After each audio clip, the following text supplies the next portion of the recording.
비참했던 5월 9일 승리 퍼레이드가 끝난 후 푸틴은 전 세계 앞에 서서 아무도 예상하지 못한 말을 했습니다. 우크라이나 전쟁의 종말이 다가오고 있다고 러시아 지도자는 주장했습니다. 이것은 겉으로는 불가피한 러시아의 승리 선언처럼 보이지만 실은 아닙니다. 이는 러시아의 패배 인정이며 푸틴이 출구를 찾고 있음을 의미합니다. 푸틴의 발언은 그도 우크라이나에서 전세가 크게 바뀌고 있다는 점을 인식하고 있음을 보여줍니다. 이제 그는 러시아 국민들에게 특별 군사작전의 실패를 대비시키고 있습니다. 장법을 알려드리기 전에 푸틴의 발언부터 다루겠습니다. 축소된 승전 기념일 퍼레이드를 치른 지 몇 시간 만에 그 퍼레이드를 통해 러시아의 힘을 과시하던 푸틴에게는 완전한 굴욕이었지만 푸틴은 언론 앞에 서서 매우 흥미로운 말을 했습니다. 제 생각에는 이 문제가 끝나가고 있는 것 같습니다. 그 말은 우크라이나 전쟁과 관련되어 신중히 선택된 표현이었습니다. 푸틴은 자신이 시작한 전쟁이 실제 전쟁처럼 보이게 만드는 어떤 발언도 피하려 했기 때문에 문제라는 단어가 전쟁을 대신하게 되었습니다. 하지만 이 작전에서 130만 명이 넘는 러시아인들이 계속해서 희생되고 있습니다. 하지만 진짜 중요한 건 푸틴이 끝이 가까워졌다고 믿는 듯하다는 점입니다. 여기서 우리는 러시아 지도자의 입장 변화와 5월 9일 푸틴의 발언에서 러시아 국민들에게 예상치 못한 결말을 준비시키려 한다는 점을 볼 수 있습니다. 푸틴은 우크라이나가 공격적인 세력이기 때문에 우크라이나 전쟁이 정당하다고 주장하면서도 연설의 상당 부분을 우크라이나에 지원을 제공한 서방 전체를 비난하는 데 할애했습니다. 서방은 지원을 약속한 뒤 러시아와 대립을 부추겼고 그 대립은 현재까지 이어진다고 푸틴은 말했습니다. 그는 이 문제가 끝나가고 있지만 매우 심각하다고 덧붙였습니다. 다시 한번 푸틴이 그 초라한 퍼레이드 이후에 한 많은 말들처럼 여기에도 이중적인 언사가 드러나고 있습니다. 겉으로 푸틴은 서방에 맞서 결집하지만 내심 러시아를 본질과 전혀 다른 존재로 재규정하려 하며 이는 모든 것이 끝났다는 조용한 인정으로 이어집니다. 우크라이나와의 협상에 대해 푸틴의 태도가 달라졌습니다. 제3국에서의 회담도 가능하지만 이는 오직 장기적인 역사적 관점에서 평화조약에 대한 최종 합의가 이루어진 후에야 이 행사에 참여하고 조약에 서명할 수 있습니다. 하지만 푸틴은 이것이 최종 단계여야 한다고 밝혔습니다. 이 발언에는 이중적 언사가 드러납니다. 여기서 두 가지를 볼 수 있습니다. 푸틴은 다시 한번 최종 단계와 최종 합의에 대해 떠들면서 마치 자신이 모든 주도권을 쥐고 있는 것처럼 행동하려 하고 있습니다. 하지만 그 허세 뒤에는 절박함이 숨어 있습니다. 이것이 바로 푸틴이 할 수 있는 한 분명하게 러시아가 합의할 준비가 되어 있고 자신들이 시작한 전쟁을 끝낼 준비가 되어 있다고 들어줄 사람 누구에게든 외치는 모습입니다. 그게 무슨 뜻일까요? 먼저 우리가 의미하지 않는 점을 말씀드리겠습니다. 푸틴의 발언은 언제나처럼 상황을 완전히 장악한 강력한 지도자 이미지를 보여주려는 것입니다. 한 해석으로 푸틴이 러시아가 우크라이나 전쟁에서 곧 승리할 것이라고 진심으로 믿을 수 있다는 것입니다. 하지만 만약 그렇다면 이는 푸틴이 환상에 빠져 있고 자신의 생존에 더 신경 쓰는 장군들로부터 전장의 진실을 듣지 못하는 무능력이 그를 잘못된 길로 이끌고 있음을 보여줍니다. 러시아의 우크라이나 공세에서 러시아의 승리가 곧 올 조짐은 전혀 보이지 않습니다. 조지 W. 부시 대통령 센터에 따르면 러시아는 2025년에 우크라이나 영토의 약 1%만 점령하는 데 그쳤습니다. 아직 약 80%가 남았습니다. 이 속도라면 러시아가 승리 선언까지 80년이 걸린다는 의미입니다. 이 수치를 보면 이 문제가 곧 끝난다고 할 수 없습니다. 푸틴이 장군들에게서 진실을 듣는다면 2026년 이 러시아에 더 힘든 해가 될 것도 알게 될 것입니다. 우크라이나가 남부에서 400제곱킬로미터 넘는 영토를 탈환했습니다. 도네츠크 요새 방어선을 향한 봄 공세가 멈췄고 4월에는 2024년 8월과 우크라이나의 쿠르스크 역침공 이후 처음으로 러시아가 얻은 것보다 더 많은 영토를 잃었습니다. 러시아의 점령 속도는 전혀 증가하지 않았고 오히려 정반대입니다. 러시아는 한 달에 약 3만 5천 명의 병력 손실을 기록하고 있습니다. 종합해보면 우리는 푸틴의 퍼레이드 후 발언이 러시아가 우크라이나에서 곧 승리할 신호라고 보지 않습니다. 아무리 착각에 빠진 지도자라도 승리는 없다는 것을 알 수 있을 것입니다. 대신 우리가 주목하는 것은 푸틴이 한 말의 이면에 있는 것입니다. 훨씬 더 깊은 무언가가 진행되고 있으며 이는 푸틴이 자신과 그의 국민들이 상상했던 것과는 매우 다른 결말을 준비하고 있음을 보여줍니다. 푸틴의 말은 러시아의 승리가 불가피하다는 내용이 아니었습니다. 그것은 다가올 철수를 위한 준비였습니다. 우리가 푸틴의 말에서 실제로 보고 있는 것은 러시아 국민들에게 우크라이나에서의 철수를 준비시키기 위해 사용되는 선전이 가미된 왜곡 캠페인의 시작입니다. 푸틴이 공개적으로 평화회담을 언급하는 것이 신호입니다. 푸틴이 침공에서 벗어날 출구를 찾고 있다는 가장 큰 신호는 연설에서 러시아를 가해자가 아닌 피해자로 포장하려 했다는 점입니다. 푸틴이 서방에 대해 뭐라고 말했는지 주목하세요. 우크라이나보다도 푸틴은 서방을 러시아에 대한 주요 위협으로 규정하려 하고 있습니다. 여기에는 아주 분명한 의도가 있습니다. 푸틴은 자신의 국민들이 지금 벌이고 있는 전쟁이 우크라이나를 이기기 위한 것이 아니라 서방과 나토로부터 살아남기 위한 것이라고 생각하기를 원합니다. 그리고 이런 주장이 이상하게 들릴 수도 있지만 최근 기억에 푸틴이 이런 식으로 말한 것이 퍼레이드 연설이 처음이 아닙니다. 단 하루 뒤에도 푸틴은 계속 나토를 공격했습니다. 그는 분노를 핀란드에 돌리며 핀란드가 나토에 가입한 건 나토가 제재와 우크라이나 지원으로 러시아에 가한 압박 속에 러시아가 무너지기를 핀란드가 바랐기 때문이라고 주장했습니다. 우리는 핀란드가 이웃 국가를 침공한 나라와 국경을 맞대고 있다는 사실에서 느낀 위협은 그냥 무시하겠습니다, 푸틴 씨. 푸틴은 핀란드가 러시아의 붕괴를 틈타려 한다는 증거로 세스트라강을 따라 이뤄진 어떤 건설을 거론했을까요? 푸틴은 또한 서방 국가들이 러시아가 6, 7개월 안에 붕괴할 것이라고 믿었고 러시아의 전체 은행 시스템이 무너져 수백만 명의 러시아인들이 실업자가 될 것이라고 주장했습니다. 여기서 우리가 보는 것은 새로운 이야기가 만들어지고 있다는 것입니다. 푸틴은 말을 바꿔 러시아를 나토의 침략 피해자로 보이게 하며 우크라이나를 단지 그 부산물처럼 말하지만 실제로 러시아가 2022년 우크라이나를 침공했습니다. 이제는 더 이상 특별 군사작전의 성공에 관한 문제가 아닙니다. 푸틴은 승리가 아니라 생존이라는 새로운 메시지를 내세우고 있는 것입니다. 새로운 선전 전략이며 퍼레이드 후 연설이 이를 암시합니다. 러시아가 자신을 나토의 침략 피해자로 내세우는 건 새롭지 않습니다. 푸틴 치하에서 이 나라에 형성된 문화의 상당 부분은 희생자 신화를 영속시키는 데 초점을 맞추고 있습니다. 여기서 러시아는 항상 다른 나라의 침략에 대응하는 피해자일 뿐 스스로가 침략자가 아니라는 식으로 묘사됩니다. 푸틴은 이 신화를 지키기 위해 역사를 깊이 파고들 것입니다.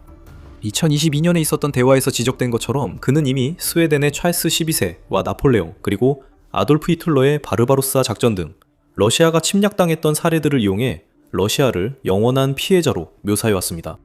어떤 면에서 푸틴이 여러 연설에서 서방을 비난하며 보여주는 이러한 서사적 구도는 그가 수년간 계속해온 일의 연장선에 불과합니다. 하지만 지금은 다릅니다. 푸틴이 집착해온 서사적 맥락이 더욱 강화되고 있습니다. 승전 기념일과 퍼레이드 후 연설이 러시아 찬양보다 서방을 악마화하는 데 쓰이는 것은 러시아 피해의식의 새로운 단계이며 푸틴은 명확한 이유로 이 길을 선택했습니다. 그는 우크라이나 침공 실패를 인식하고 빠져나갈 길을 찾고 있습니다. 그것은 우크라이나 전쟁에 관한 모든 것을 바꿉니다. 그리고 참고로 여러분은 더 밀리터리 쇼를 시청하고 계십니다. 저희는 단순한 헤드라인이 아니라 전체적인 그림을 전해드립니다. 채널이 처음이시라면 저희가 매주 이렇게 분석해드리니 구독 버튼을 눌러주세요. 푸틴 퍼레이드 후 발언에서 우리가 실제로 보는 건 무엇일까요? 이것은 힘 과시보다는 푸틴이 상황을 살펴보고 국민들이 약속과 다른 우크라이나 전쟁 결과에 대비하도록 메시지를 바꿔야 함을 깨달았다는 의미에 가깝습니다. 푸틴은 원래 이렇게 하고 싶지 않았지만 푸틴이 러시아를 문제투성이의 봄으로 몰아넣고 있고 그 여파가 여름과 그 이후까지 이어져 러시아를 마비시킬 수 있다는 것을 알기 때문에 새로운 선전이 퍼지고 있습니다. CNN은 4월 26일 기사에서 비슷한 점을 지적했는데 푸틴이 러시아 국민들에게 철수를 준비시키기 위해 메시지를 사용하는 것으로 결론을 내리기 전에 여러 가지 접근 방식을 시도했다고 언급했습니다. 우크라이나의 공격으로 정전과 연료 부족이 이어지면서 크렘린을 지지해야 하는 러시아 언론인들조차도 푸틴에게 공개적으로 반발하는 일이 있었습니다. 푸틴은 러시아에서 모바일 인터넷 차단과 텔레그램 등 인기 메신저 단속으로 공개 소통을 억제하려 했습니다. 푸틴의 편집증으로 인해 자신의 지위에 위협이 된다고 생각되는 사람들을 상대로 공격에 나서면서 정치적 체포와 급습도 잇따라 벌어지고 있습니다. 하지만 이는 푸틴이 러시아 여론 통제를 위해 만든 임시 방편일 뿐입니다. 현실은 이런 탄압으로도 러시아 국민들이 겪는 전시의 경제적 고통을 숨길 수 없다는 것입니다. 푸틴도 러시아 경제의 어려움을 인정할 수밖에 없었습니다. 4월 중순 연설에서 경제와 비즈니스 수장들에게 해결책을 요구했습니다. 하지만 그 요구들은 공허합니다. 블라디미르 푸틴도 다른 누구보다 잘 알고 있듯이 러시아의 재정적 어려움과 국민들에게 감요된 생계비 위기는 그의 우크라이나 집착 때문입니다. 그는 러시아가 이기지 못하고 있는 전쟁에 수십억 달러를 쏟아붓고 있습니다. 국제 무대에서 블라디미르 푸틴의 상황은 더 악화되고 있습니다. 그의 최근 연설에 앞서 열린 승전 기념일 퍼레이드가 이를 보여줍니다.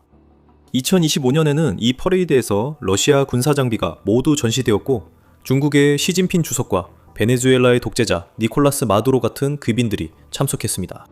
니콜라스 마두로는 미국의 급습 이후 등장하지 않으며 이는 러시아의 국제 영향력 약화와 함께 문제를 악화시키고 있습니다.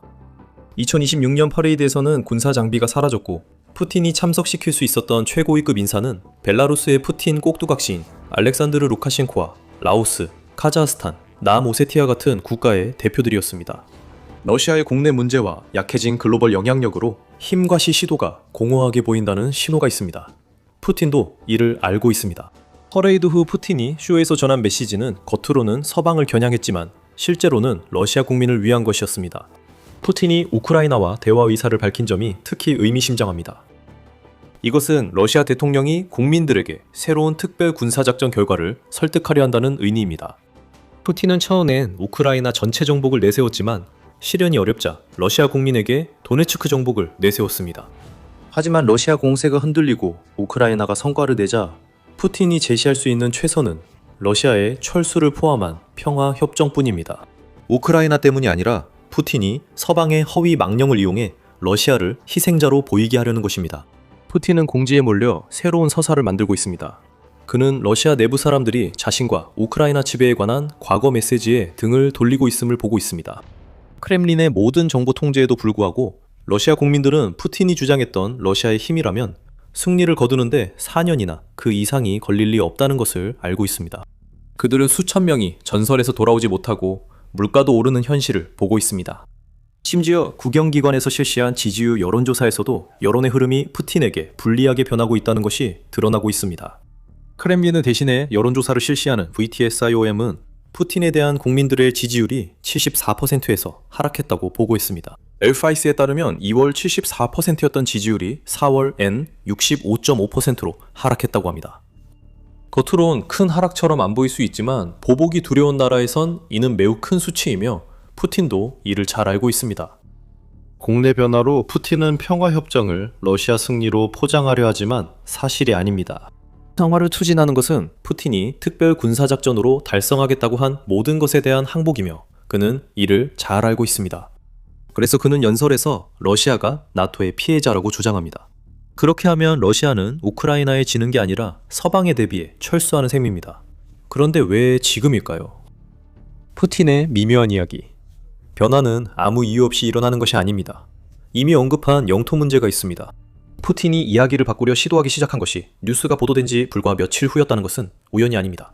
그해 4월 러시아가 우크라이나에서 116제곱킬로미터의 영토 순손실을 기록했다는 소식이 전해졌고 이는 도네츠크 공세가 정체되었으며 우크라이나의 남부 진격이 성공하고 있음을 보여줍니다. 그런 전세 반전은 푸틴이 과거에 이야기했던 러시아의 지배와 필연성에 대한 이야기와는 전혀 맞지 않습니다. 하지만 이제 메시지가 러시아 국민들을 준비시키기 위해 만들어지고 있다고 해도 푸틴이 평화협상을 언급하고 우크라이나 전쟁의 종식을 주장하는 진짜 이유는 단순합니다.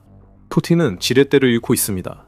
우크라이나의 영토 성과와 러시아의 약화, 그리고 우크라이나의 4년간 저항은 푸틴이 평화협상을 추진해야 함을 보여줍니다.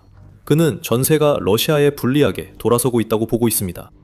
푸틴은 자신이 봄과 여름 공세가 끝날 때까지 시간을 끌면 함락될 예정이었던 도네츠크가 여전히 버티고 있을 것이고 러시아는 지금보다 더 약해 보일 것이라는 사실을 알고 있습니다. 우크라이나가 물러설 조짐도 전혀 보이지 않습니다. 유럽연합 즉 EU로부터 1,060억 달러 규모의 대출 패키지가 마침내 승인되었습니다. 이는 비토르 오르반이 헝가리 권좌에서 축출된 이후에 이루어진 일입니다. 또 지정학적 영향력 붕괴에 대해 말씀하시나요, 푸틴? 또 다른 측근이 사라졌고 러시아는 EU가 우크라이나에 대한 직접 군사 지원을 중단하게 하는데 실패했습니다.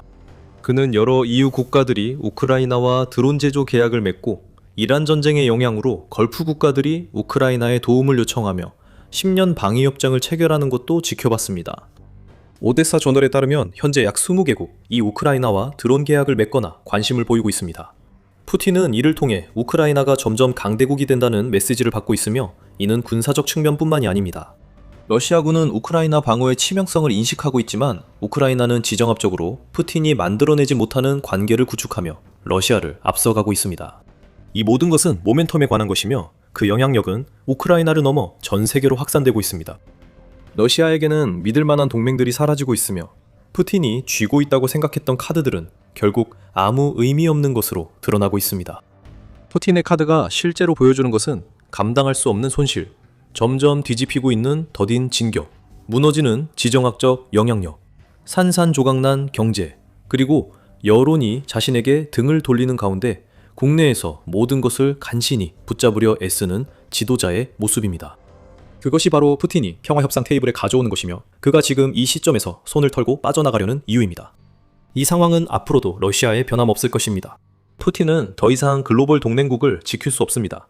러시아군 사상자가 늘고 푸틴의 2026년 공세의 실상이 드러나도 우크라이나는 항복하지 않을 것입니다. 그리고 푸틴이 방향을 바꿔 우크라이나에서 철수하지 않는 한 러시아 경제에는 터널 끝에 빛이 보이지 않습니다. 그래서 메시지가 변하고 있습니다. 푸틴은 자신이 오기를 바라는 평화에 대비하도록 국민을 준비시키고 있습니다. 2022년 2월 푸틴이 약속한 모든 것을 러시아가 얻지 못하는 협상이 체결되면 그는 국민들이 이를 긍정적으로 받아들이길 원합니다. 푸틴은 러시아 실패가 아니라는 점을 말해야 합니다. 서방이 아니었다면 우크라이나는 다시 러시아의 일부가 되었을 것이라는 이야기를 푸틴은 내세웁니다. 푸틴이 이 이야기를 계속 유지할 수 있다면 그는 러시아 대통령직을 지키면서 우크라이나에서 빠져나올 기회를 잡을 수도 있습니다. 하지만 그는 지금 행동해야 합니다. 푸틴의 말 속 숨겨진 메시지를 보면 그가 준비 중임을 알 수 있습니다. 푸틴은 자신의 패배를 알고 있습니다. 그의 퍼레이드 후 연설이 이를 보여줍니다. 이제 문제는 푸틴이 사태를 마무리하기 전에 크렘린이 새 이야기를 대중에게 얼마나 잘 퍼뜨릴 수 있느냐입니다. 답을 얻으려면 몇 달 걸릴 수 있습니다. 하지만 우크라이나 전쟁이 끝날 때까지 하루하루가 지날수록 푸틴의 입지는 약해질 뿐입니다. 러시아 대중이 푸틴에게 등을 돌리고 있다고 말씀드렸죠. 러시아 국가 두마에서 푸틴 비판이 나오고 있다는 점이 러시아 지도자에겐 더 걱정입니다. 그들 중 한 명은 지금 러시아가 1917년에 겪었던 혁명 규모의 모든 조건이 갖춰졌다고 말했습니다. 더 알고 싶으신가요? 영상을 통해 러시아 공산당 지도자의 발언과 푸틴에게 어떤 의미가 있는지를 알아보세요. 이 영상을 재미있게 보셨다면 푸틴의 발언과 그 진짜 의미에 대한 더 많은 통찰을 얻고 싶으시다면 더 미리터리 쇼를 구독하는 것도 잊지 마세요. 그리고 항상 시청해주셔서 감사합니다.